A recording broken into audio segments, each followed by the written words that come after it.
Exam होता है राष्ट्रीय आय एवं योग्यता आधारित छात्रवृत्ति परीक्षा।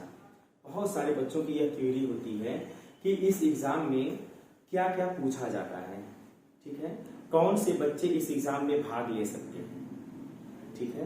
तो इन बहुत सारे क्वेश्चंस का जो जवाब है वो इस वीडियो में आप लोगों को मिल जाएगा कि कौन से बच्चे इसमें भाग ले सकते हैं, किस स्टैंडर्ड के बच्चे भाग ले सकते हैं, किस बैकग्राउंड के बच्चे भाग ले सकते हैं, ठीक है। इसके लिए आप ध्यान से देखिए, उस बच्चे को सरकारी स्कूल में पढ़ना चाहिए, ठीक है।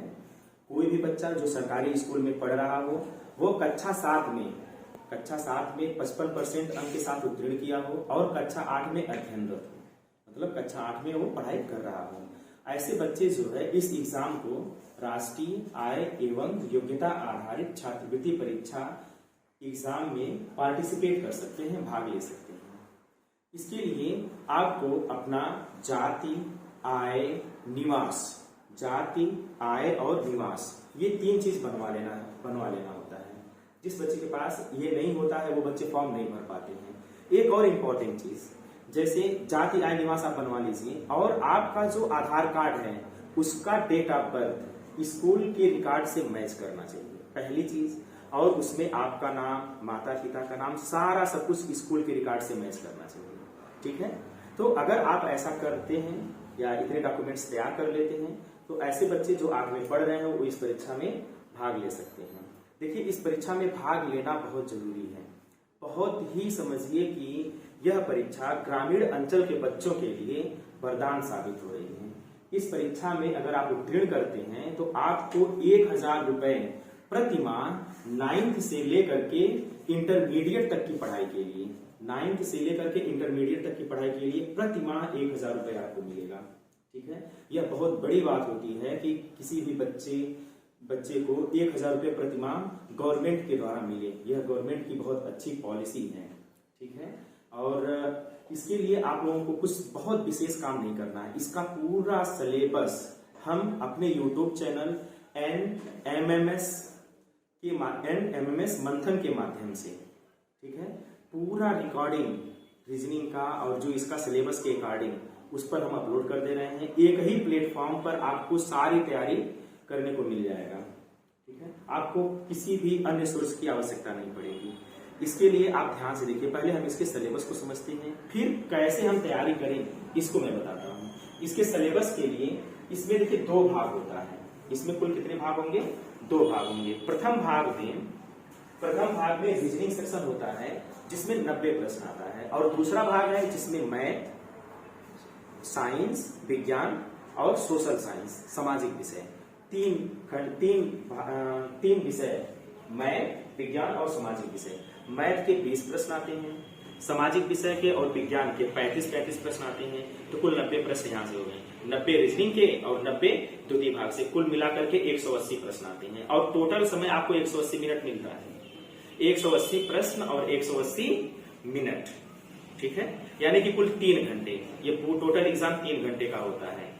यहाँ पे बच्चे थोड़ा डर जाते हैं कि मैं इस एग्जाम में क्वालिफाई नहीं कर पाऊंगा, मैं कैसे एग्जाम में बैठूंगा, 180 प्रश्न हम कैसे करेंगे। तो आपको 180 प्रश्न नहीं करने हैं, आपको सिर्फ 40% प्रश्न करने हैं। अगर आप 40% अटेम्प्ट करते हैं, सही करते हैं, तो आप इस परीक्षा को आसानी से क्वालिफाई कर लेंगे।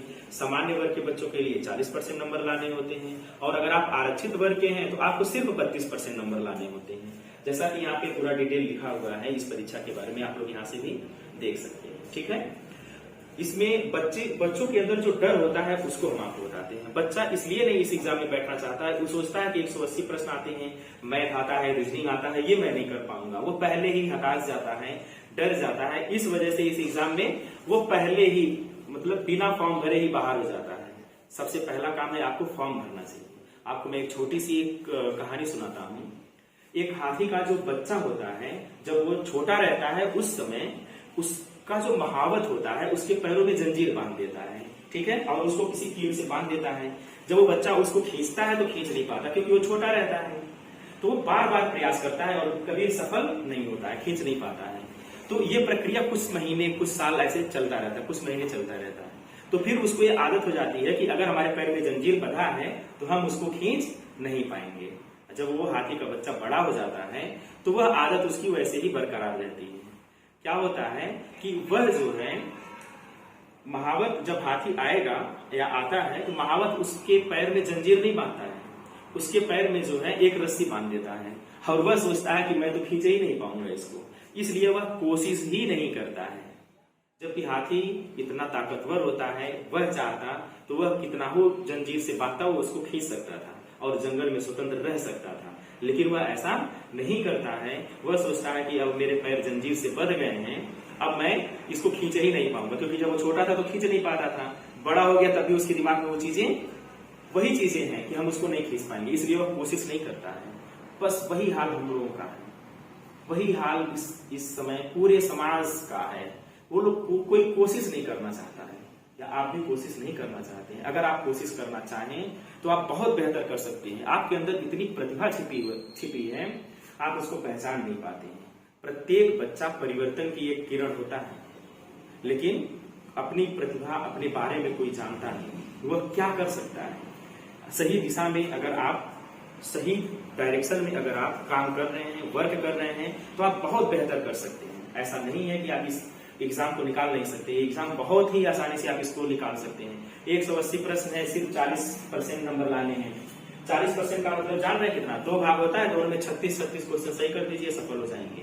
और जो दूसरा है आरक्षित वर्ग के बच्चे जो हैं वो 32%, मात्र 29 क्वेश्चन, 29 यानी 58 क्वेश्चन अगर वो लाते हैं तो इस परीक्षा में वो पास हो जाएंगे। हाँ, इसमें थोड़ा सा ये है कि आप मेरिट में आएंगे कि नहीं इसकी गारंटी नहीं है, इसके लिए आपको थोड़ा मेहनत करने की जरूरत है। और उस मेहनत के लिए आपको एक दिशा यहाँ से मिल रहा है, NMMS मंथन, जो हमारा एक YouTube चैनल है, इसके माध्यम से आपको दिशा मिल जाएगी। बस आपको सिर्फ मेहनत करने की जरूरत है। आप हमारे YouTube चैनल पर जाइए, उसको लाइक करिए, सब्सक्राइब करिए और बेल आइकन को दबाइए और उसको शेयर करिए, ताकि ज्यादा से ज्यादा बच्चों तक ये वीडियो पहुंच पाए।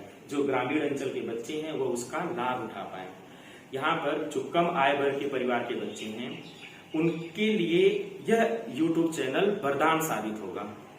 अगर आप इसको सही उपयोग करना जान गए तो आपको कहीं अन्य जगह जाने की जरूरत नहीं है। इसकी तैयारी के लिए बहुत ही आसान है। जैसे इसमें देखिए विज्ञान और सामाजिक विषय के 35 प्रश्न है ना, इसके लिए मैं अभी बता दे रहा हूं कि जो परिषदीय विद्यालय की कक्षा 6, 7, 8 की जो किताबें हैं यह बहुत बेहतरीन किताबें हैं। ऐसी कोई किताब नहीं बनी है इतनी अच्छी किताब। वहां आप जाइए, जो बहुविकल्पी प्रश्न है उस बहुविकल्पी प्रश्न को आप जैसे सामाजिक विषय उठाइए, कक्षा 6 का सामाजिक विषय उठाइए, इतिहास उठाइए, वहां पर पहले पेज में जाइए, जो ऑब्जेक्टिव क्वेश्चन है उसको आप देख लीजिए। आपका बहुत समय नहीं लगेगा, एक चैप्टर में 15 से 20 मिनट लगेगा। हर चैप्टर में आपको ये काम करना है। ऑब्जेक्टिव क्वेश्चंस, एक मिलान करने वाला आता है, ठीक है, एक अधिलघुत्तरी प्रश्न आता है, बस इतना काम करना है। 3 सेक्शन हमें देखना है, एक ऑब्जेक्टिव, मिलान करने वाले और अधिलघुत्तरी प्रश्न को आपको केवल टिकअप करने हैं, उसको याद कर लेना है, तैयार कर लेना है, ठीक है। वही काम आपको विज्ञान में करना है, वही काम आपको भूगोल में करना है, यानी कि सामाजिक विषय और विज्ञान के लिए दोनों के लिए ये दोनों मिलकर 35 क्वेश्चन आ रहा है।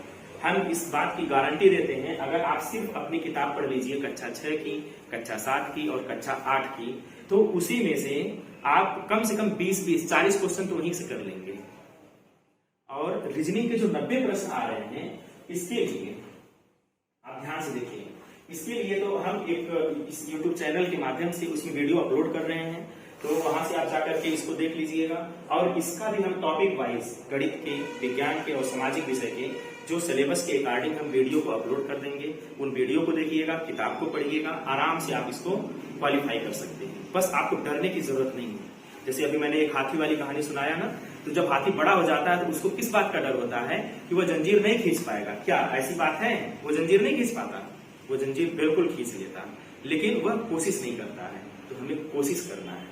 अगर हम कोशिश करते हैं तो हम बहुत बेहतर कर सकते हैं, और अगर हम कोशिश ही नहीं करेंगे तो हम बहुत बेहतर नहीं कर पाएंगे। इसलिए आप इस एग्जाम में पहले भाग लीजिए, पार्टिसिपेट करिए और इस एग्जाम को निकालिए। और जब आप इस एग्जाम को निकाल लेते हैं, ठीक है, तो आप एक अपने गांव में अपने परिवार के लिए एक आदर्श, अपने परिवार के लिए आदर्श बच्चा, अपने गांव के लिए आदर्श विद्यार्थी बनेंगे।